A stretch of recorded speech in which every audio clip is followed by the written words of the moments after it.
Selamat pagi, siang, sore, dan malam Bapak Ibu dosen. Perkenalkan, nama saya Dewi Maharani dari kelompok 1 kelas 1 MNMB akan mempresentasikan hasil analisis kami mengenai persepsi konsumen terhadap bauran pemasaran atau 4P Jana Butik. Nah, sebelumnya saya akan menjelaskan secara singkat mengenai Jana Butik ini. Jana Butik merupakan usaha yang menjual baju muslimah di Nagoya Hill Mall lantai 2. Jana Butik didirikan oleh Ibu Nurjana pada tahun 2018. Jana Butik ini menawarkan 3 produk, yaitu baju gamis, jilbab, dan parfum non-alkohol yang dimana bermacam-macam, bervariasi mulai dari bahan, warna, motif, dan ukuran. Kemudian ada pendekatan penelitian yang kami gunakan, yaitu pendekatan penelitian kuantitatif, karena ini dideskripsikan secara sistematis dan faktual. Kemudian pengumpulan datanya berasal dari kuesioner yang kami sebarkan secara online ke konsumen Jana Butik melalui G4. Dan penelitian tersebut populasinya itu konsumen Jana Butik dan sampelnya kami ambil sebanyak 33 responden.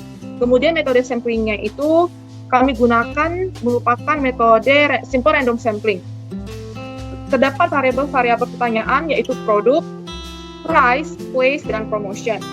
Yang dimana terdiri dari nilai 1 sampai 10, artinya nilai 1 merupakan yang paling rendah, yang sangat buruk, sampai 10 yang artinya sangat baik. Berdasarkan hasil observasi kami mengenai persepsi perilaku konsumen yang paling sering membeli produk Jana Butik ini berasal dari etnis Jawa, Medan, Makassar, dan Padang. Etnis Medan, Padang, dan Makassar memiliki fashion atau style yang sama, yang berbeda dengan yang Jawa. Etnis Jawa lebih menyukai fashion atau style yang lebih kalem, tidak banyak corak atau motif. Sedangkan etnis Medan, Padang, dan Makassar lebih menyukai fashion atau style yang berwarnanya cerah atau banyak coraknya. Nah, kami merekomendasikan Jana Butik untuk menambahkan variasi atau memisahkan produknya seperti di gambar yang bisa dilihat berdasarkan warna, motif, dan coraknya. Sehingga konsumen bisa menyesuaikan karakteristik mereka sesuai dengan selera mereka, karena hal tersebut dapat mempengaruhi perilaku konsumen dalam membeli suatu produk. Gimana? Jana Butik ini termasuk merupakan budaya sakral karena bersifat keagamaan. Kami merekomendasikan Jana Butik untuk berikan konsumen THR di saat Lebaran karena ini merupakan salah satu ritual atau budaya yang digunakan oleh orang Muslim.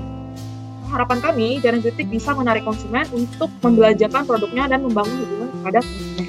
Kemudian ada analisis penerapan strategi terhadap produk dan price. Saat menerapkan strategi terhadap produk, kami merekomendasikan Jana Butik untuk mengganti packagingnya menjadi lebih ramah lingkungan atau eco-friendly, yang awalnya itu merupakan kantong plastik menjadi kantong kain. Hal ini tidak akan memberikan dampak terhadap main produknya karena yang diubah itu merupakan packagingnya. Tentunya hal ini akan memberikan manfaat yang baik karena konsumen bisa menggunakan kantong kain tersebut untuk menjadi kantong belanja atau untuk yang lain menghindari penggunaan kantong plastik. Nah, konsumen bisa menggunakan kantong kain tersebut berkali-kali dan bahkan bisa dicuci. Kemudian yang untuk price, pengubahan packaging menjadi kantong kain, dampak yang dihasilkan tidak akan terlalu mempengaruhi price. Karena pembuatan kantong kain tersebut menggunakan sisa-sisa atau waste dari pembuatan atau membuat baju tersebut. Hal ini akan memberikan manfaat yang lebih bagus dan lebih banyak karena tidak hanya mengurangi sampah plastik, tetapi juga merecycle suatu barang yang awalnya tidak ada nilainya atau tidak terlalu berguna menjadi barang atau produk yang lebih berguna. Sekian akan dilanjutkan oleh Tommy. Perkenalkan, nama saya Tommy Sumardi. Saya akan melanjutkan tentang analisis dampak penerapan strategi terhadap place. Penerapan strategi dalam rangka berkelanjutan Jana Butik tidak mempengaruhi lokasi atau tempat usahanya. Dari segi tempat, Jana Butik memiliki lokasi yang cukup strategis. Lokasi Jana Butik terletak di Nagoya Hill Mall dan rata-rata pengunjung dari mall ini kebanyakan ibu-ibu yang suka berbelanja baju. Tetapi pandemi COVID-19 ini, pengunjung di mall dan konsumen semakin berkurang. Jadi ada baiknya jika Jana Butik menggunakan aplikasi online untuk menambah tempat berjualan. Selanjutnya yaitu analisis dampak penerapan strategi terhadap promosi. Penerapan strategi dalam rangka berkelanjutan tidak banyak mempengaruhi promosi Jana Butik karena dari segi promosi, Jana Butik pemasarannya hanya mengandalkan mulut ke mulut dan sangat jarang melakukan promosi. Tetapi dengan adanya tugas dari perkuliahan seperti membuat proposal UMKM dan mensurvei masyarakat melalui Google Forms sehingga masyarakat dapat mengetahui tentang UMKM ini. Jana Beauty melakukan promosi produknya melalui media sosial serta memberikan diskon untuk produk di saat hari raya. Kemungkinan penjualannya akan meningkat. Berikutnya adalah histogram dari hasil analisis 4P Jana Beauty. Selanjutnya adalah measure of central tendency and variability dari Jana Beauty.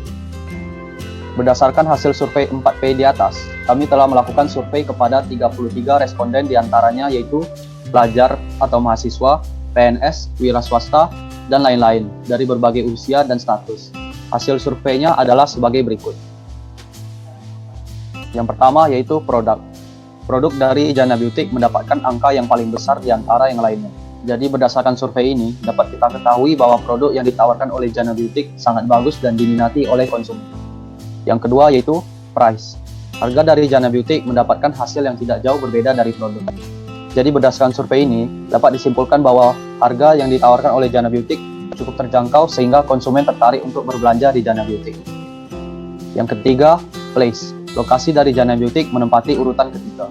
Dalam hasil survei ini, Jana Beauty memiliki lokasi yang strategis, yaitu terletak di Nagoya Hill Mall yang memiliki banyak pengunjung sebelum adanya COVID-19.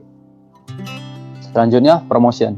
Promosi menempati urutan terakhir karena promosi sangat jarang dilakukan oleh Jana Beauty, sehingga masih banyak orang yang belum mengetahui tentang UMKM ini. Dan pada saat ini, lebih banyak orang yang mencari barang dengan harga yang murah seperti produk yang ada potongan harganya dan produk yang sedang diskon melalui online. Berikutnya akan dilanjutkan oleh Teresia. Selanjutnya akan dijelaskan oleh saya, nama saya Teresia Armeta.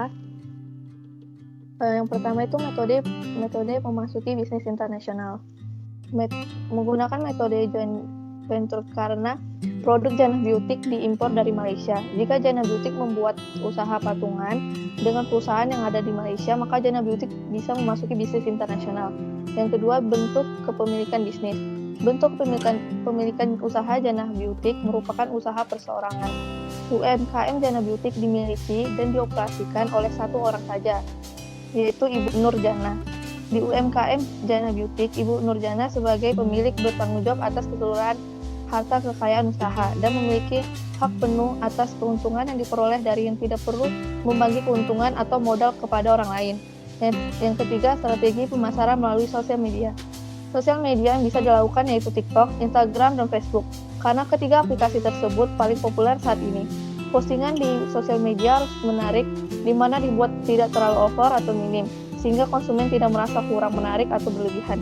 Salah satu cara menarik konsumen untuk lebih mempercayai produk dan layanan kita adalah dengan memposting review atau testimoni dari konsumen yang membeli.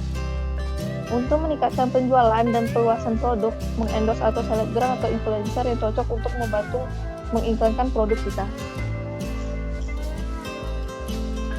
Kesimpulan, dari rekomendasi kami terhadap Jana Beauty berdasarkan hasil survei terhadap persepsi konsumen, bisa dikatakan berhasil dikarenakan Ibu Jana sebagai pemilik akan menggunakan rekomendasi kami. Tetapi hal tersebut kemungkinan akan dilaksanakan di tahun baru. Saran dari kelompok kami, menurut analisa data survei yang telah kami terapkan terhadap Jana Beauty, kami berharap Jana Beauty mampu melakukan promosi lebih maksimal lagi dengan melalui promosi sosial media maupun berjualan di marketplace untuk bisa bersaing lebih jauh lagi terhadap kompetitor lainnya dan membandingkan UMKM Jana Beauty yang dapat menarik minat konsumen lebih banyak serta dapat mengenal Jana Beauty terhadap masyarakat agar lebih dikenal dan berkembang lebih luas lagi. Sekian dari kelompok kami. Jika ada salah kata mohon dimaafkan. Terima kasih.